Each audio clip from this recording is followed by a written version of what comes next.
Your tanker does not have to sink before it starts losing money. Someone can lose money because of your accident and still be legally owed nothing. A salvage company can get paid to rescue a ship that is practically worthless. And the company helping to pay the final bill may be thousands of miles away and may never have seen your tanker. So let's make the tanker yours. And unfortunately, you have chosen a spectacular week to enter the oil business. In August of 2026, attacks on tankers in the Strait of Hormuz helped slow commercial traffic through one of the world's most important energy routes to a crawl. On one Saturday, only 5 commodity vessels were tracked crossing the strait. On Sunday, none. The previous weekend had seen 31. Notice something strange. Your tanker has not sunk. Your oil is still inside it. And the economics are already breaking. Now suppose yours does sink. First, we need to know what you actually own. A modern oil tanker is not one price. In 2026, TK agreed to sell a 13-year-old Very Large Crude Carrier, or VLCC, for $84.5 million. Frontline, meanwhile, agreed to acquire 9 new VLCCs for roughly $136 million each. A VLCC can carry roughly 2 million barrels of crude. On Monday, Brent crude was trading at about $89.44 per barrel. So 2 million barrels at that benchmark would be worth roughly $179 million. Which gives us our first unpleasant discovery. The liquid inside your tanker can be worth more than the tanker, and neither number tells you what losing the tanker will cost. To understand why, leave Hormuz and travel south to Oman. A tanker called Caroline Bezingi first reported trouble off Yemen on June 8th. It later ran aground near Oman on June 30th, carrying an estimated 800,000 barrels of Russian crude. By August, the ship was still there. But the accident was moving. Satellite analysis reviewed by Reuters showed the oil slick spreading across more than 2,000 square kilometers. Oil eventually reached Oman's mainland coast. An accident that began in June was physically arriving at new places in August. That matters because the price of an oil spill is not decided only by how much oil leaves your ship. It is decided by what the oil touches. A barrel inside your tanker is a product. Someone wants it. Someone will pay you for it. Put that same barrel onto a beach. Mix it with seawater, sand, plastic, seaweed, and protective equipment, and congratulations! You have performed one of the worst magic tricks in finance. You turned an asset into garbage. ITOPF, the Specialist Tanker Spill Organization, says spill cleanup can sometimes generate as much as 10 times the original volume in oily waste. All of that material has to be collected, stored, transported, treated, or disposed of. Yesterday, somebody paid you to move the oil. Today, you are paying somebody to make it disappear. And location can matter more than quantity.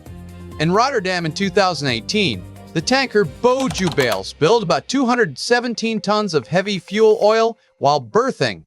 That is tiny beside history's monster spills. But Rotterdam is not empty ocean. Oil-contaminated quays, jetties, fenders, and more than 100 vessels. The IOPC funds lists about 10.7 million euros in compensation for the incident.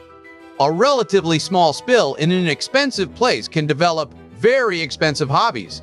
Now we reach a stranger problem. Imagine a hotel loses bookings after your spill. A restaurant loses customers. A ferry carries fewer tourists. They show you their accounts and say, "Look, we lost money." That does not automatically mean you owe them money. After the Braer tanker disaster in the Shetland Islands, P&O Scottish Ferries claimed losses because tourism and freight traffic had fallen. The claim was rejected. The court accepted that the company had suffered losses, but considered them too indirect. The chain between oil contamination and the ferry company's lost revenue was not close enough. So there it is, a real economic loss. Legal value, 0.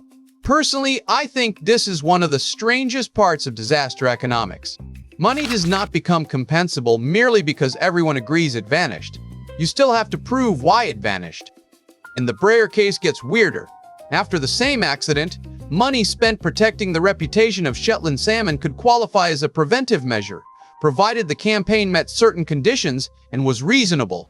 So reduced ferry traffic can be too distant. Protecting the reputation of salmon can qualify.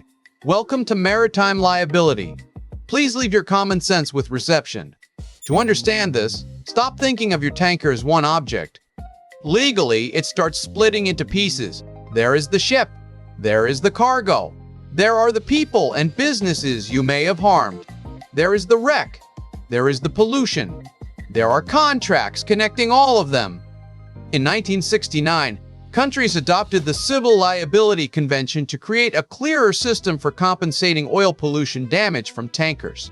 Under the modern regime, liability for qualifying pollution damage is generally channeled toward the registered ship owner, with compulsory financial security for covered ships. Your hull insurance is interested in your ship. Protection and indemnity insurance, usually called P&I, is interested in many of the liabilities your ship creates for other people. The major P&I clubs are mutual insurers. In very simple English, ship owners collectively insure certain ugly problems that ordinary hull insurance does not neatly solve.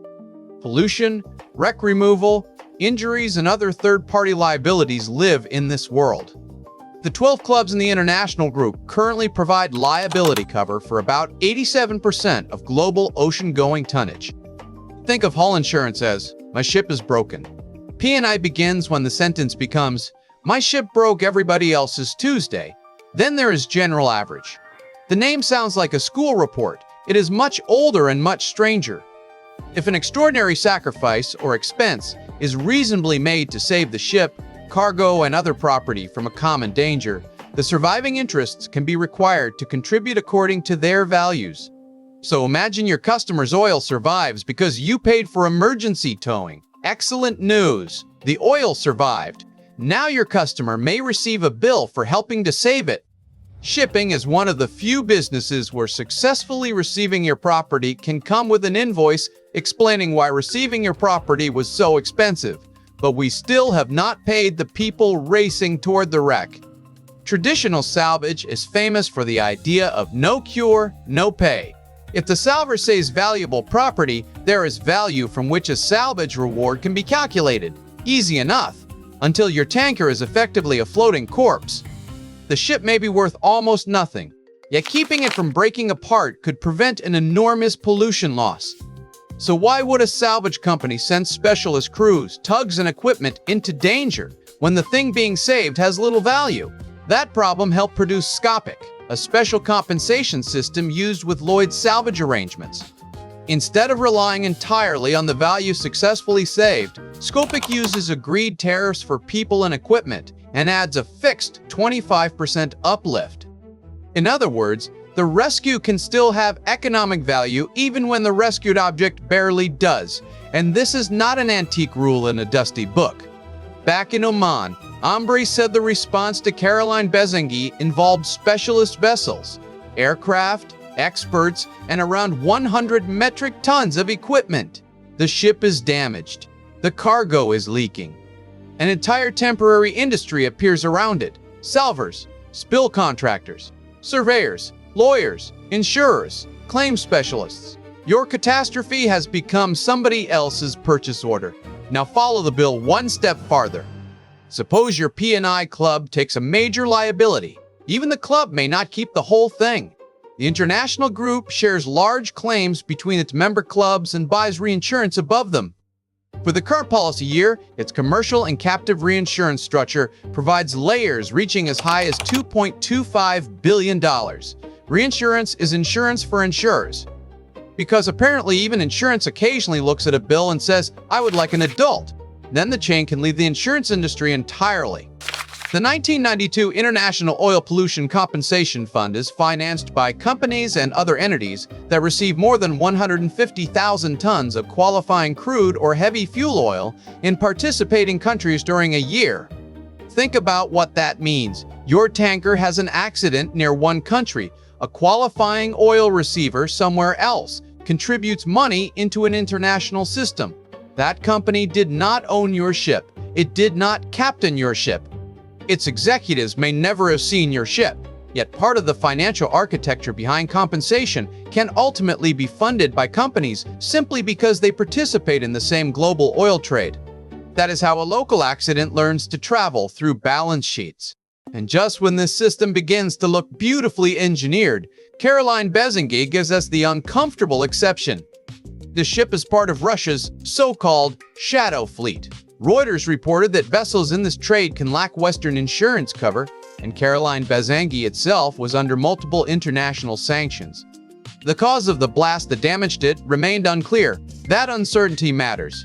The Civil Liability Convention contains exceptions for damage caused by war, hostilities, civil war, or insurrection. So suddenly the question is no longer simply, how big is the spill? It becomes, which legal universe are we in? Normal marine casualty? Attack? War? Because changing that answer can change who is standing behind the bill. And there is one final trick. You do not necessarily need an oil spill to generate an oil spill bill. Under the 1992 regime, reasonable preventative expenses can qualify even if no oil ultimately escapes, provided there was a grave and imminent threat of pollution damage. Imagine your tanker grounds near a populated coast. The hull is damaged. The crew stays inside. You send tugs. You transfer cargo. Aircraft monitor the water. Response teams surround the vessel, and nothing spills. The television headline says, "Disaster avoided." Your accountant does not necessarily say the same thing. So go back to your tanker. At the beginning, you wanted one number. Maybe the ship was worth $80 million. Maybe a new one costs around $136 million. Maybe the crude inside is worth roughly $179 million at today's benchmark price. But simply adding those numbers would be wrong. They may belong to different owners, different insurers, and different balance sheets. That is the real puzzle. The ship can become a hull claim. The cargo can become a cargo claim. The spill can become a liability claim. A coastal business can suffer a loss and receive nothing. A customer can recover its cargo and still owe a contribution. A salver can be paid when the tanker itself is barely worth saving. An insurer can pass part of the loss to reinsurers. An oil receiver on another continent can help finance an international compensation system. And sometimes the entire neat diagram breaks because the ship sits outside the normal insurance world, or because the cause of the casualty changes which rules apply. A tanker sinks once. The loss keeps changing owners.